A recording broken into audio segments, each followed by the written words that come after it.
Good morning, good afternoon, good evening to the KOR universe.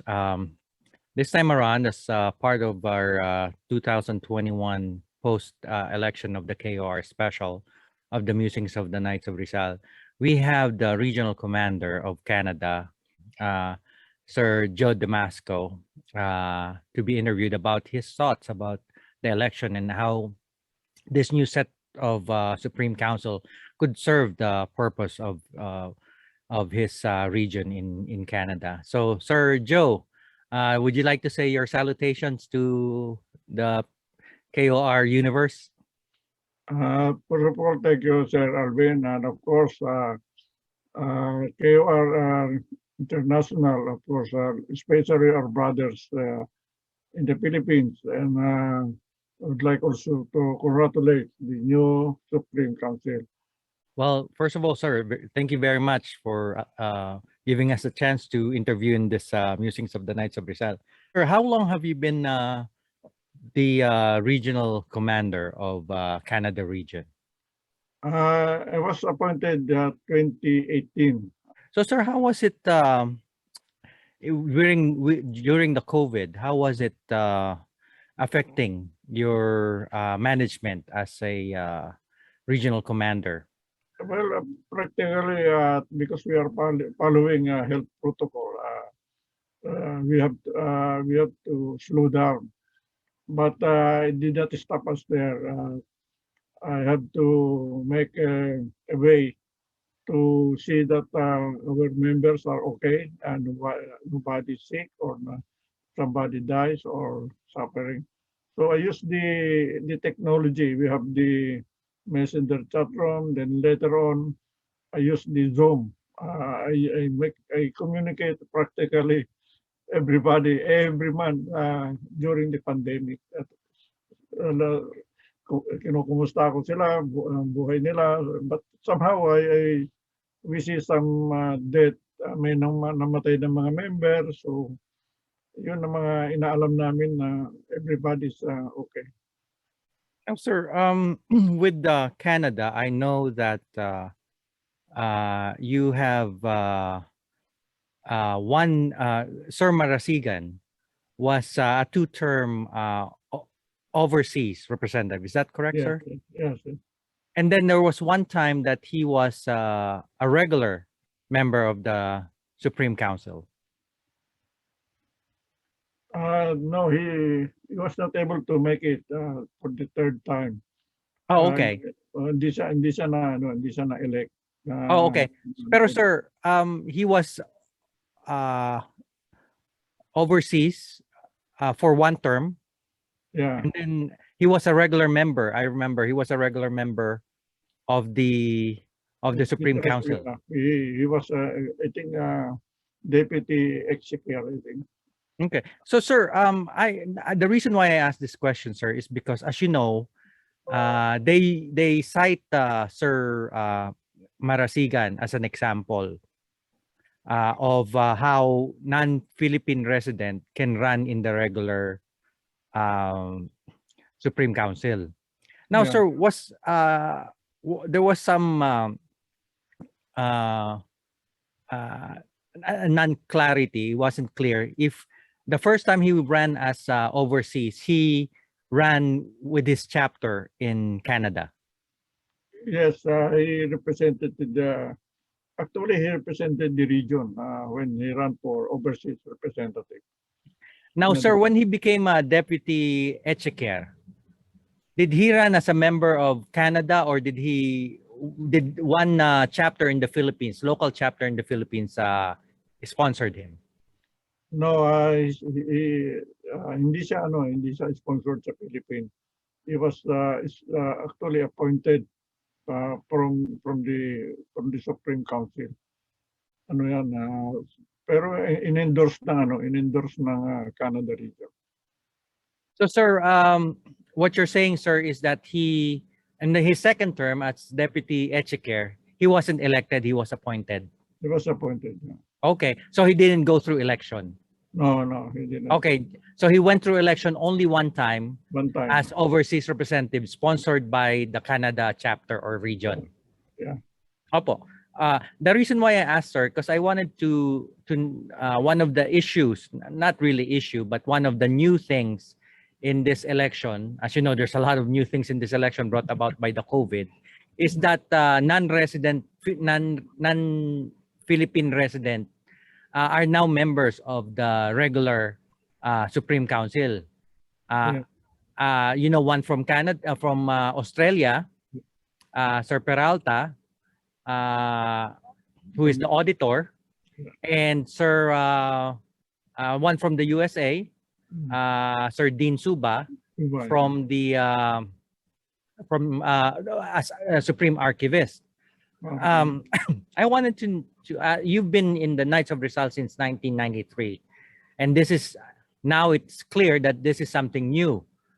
Do you think, sir, this will be good for the foreign chapters, that we now can be members of the regular members of the Supreme Council? Do you think this will be good for the KOR as a whole, and for the foreign chapters Yeah, specifically? this is a good setup, a good opportunity for the foreign chapter to participate in the Supreme Council.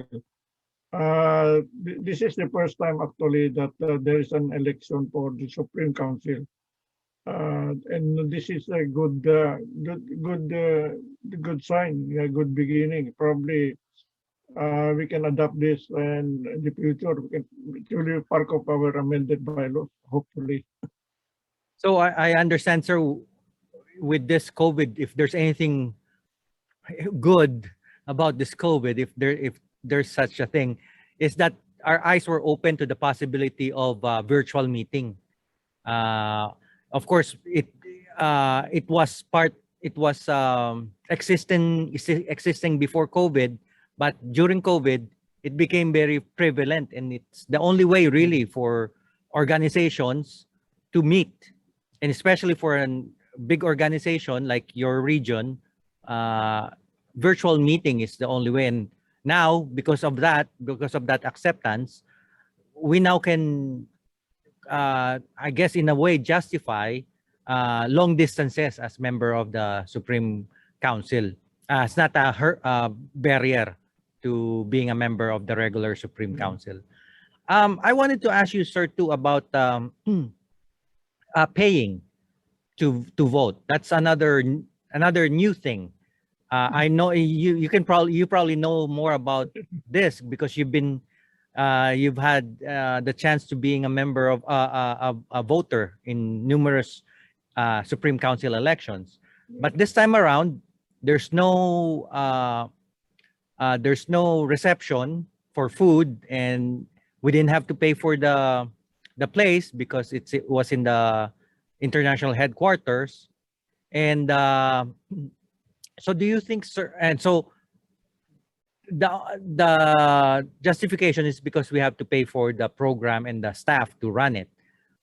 Do you think, sir, it's a good idea to pay for to be able to vote? Don't you think that this, like some said, disenfranchise some of the members who can't afford 1,000 pesos, or it used to be 60, now down to 30 US dollars? Do you think, sir, that it's good, or do you think that we should look into it, review it? Yeah, because if this is a technology, and if you look at it, you have to employ tech people to run the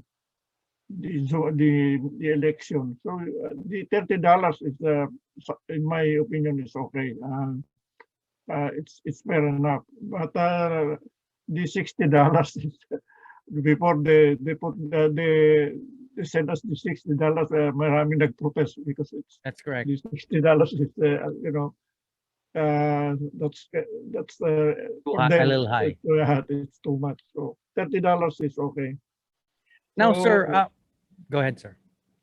but still, I still believe that probably after this pandemic, the election face to face is very much exciting than the virtual.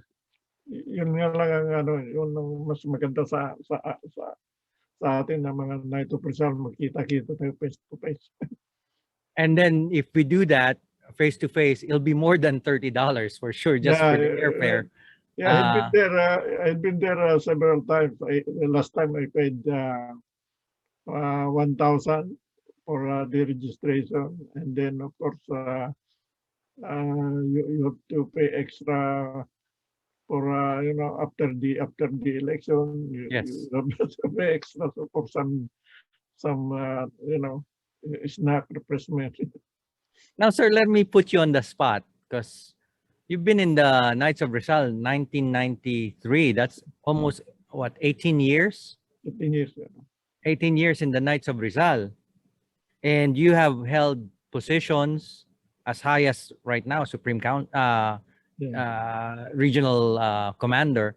Do you have any aspirations to be a part of the Supreme Council, sir, now that it's opened up to non-Philippine foreign chapters, I should say?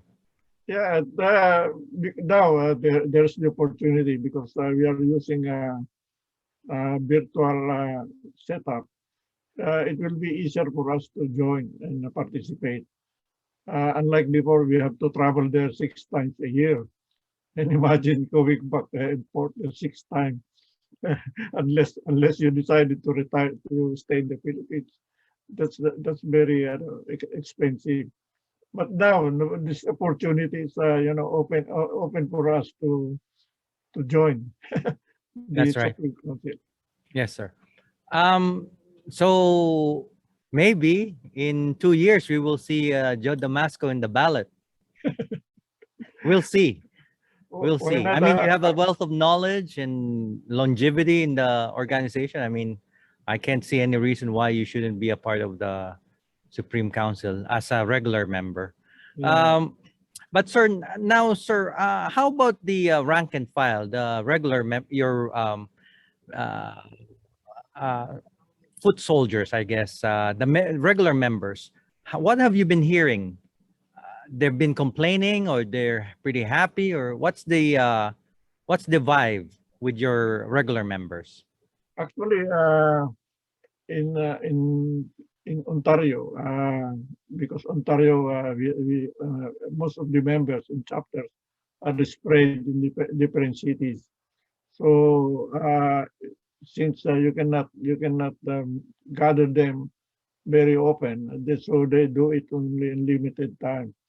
And since we cannot, they cannot recruit because there's no venue, there is no way. But amazingly, in Quebec area, from 2 chapters, we were able to build seven chapters in my term. Amazing because in Montreal, they're all in the city, one city. They have one place to mag-standby. They have one place to have coffee, so they know each other. So they made a secret, a secret rituals nighting. So they were able to build around 7 chapters in 2 years time. So really, you really can't say that at least in Canada, the pandemic didn't stop you guys from recruiting members.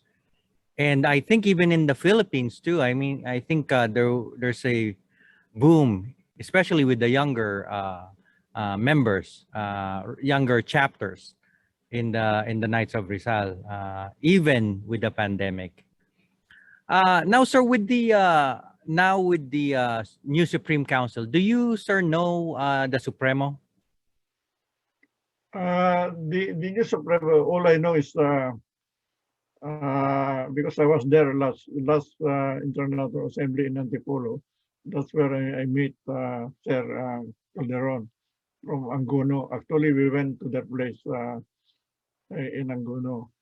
That's the only time. The rest of them, like Abiliana, uh, we saw them, but actually we don't don't cross we just paths. have time, yeah, to talk each other. But what I see is, there were five members. I would say member of Freemason in the Supreme Council. So as I myself is also a Freemason, so probably that will help us, bring our issue and problem to the Supreme Council to be resolved. Sir, as far as being a Freemason uh, and being a member of the Knights of Rizal, you think it's a on your part, you think it's a advantage or a benefit that you have your two times brothers, one as a Mason and one as Knights of Rizal, and there's more camaraderie that way. Uh, Somehow it helps also, but as I always said to my commander here, as long as we follow the amended bylaws, as long as we don't violate any rules, it doesn't matter if you're a member of an organization or not. The Supreme Council is composed of we call it good men. So they are fair enough to see anything that we have to bring it to the Supreme Council.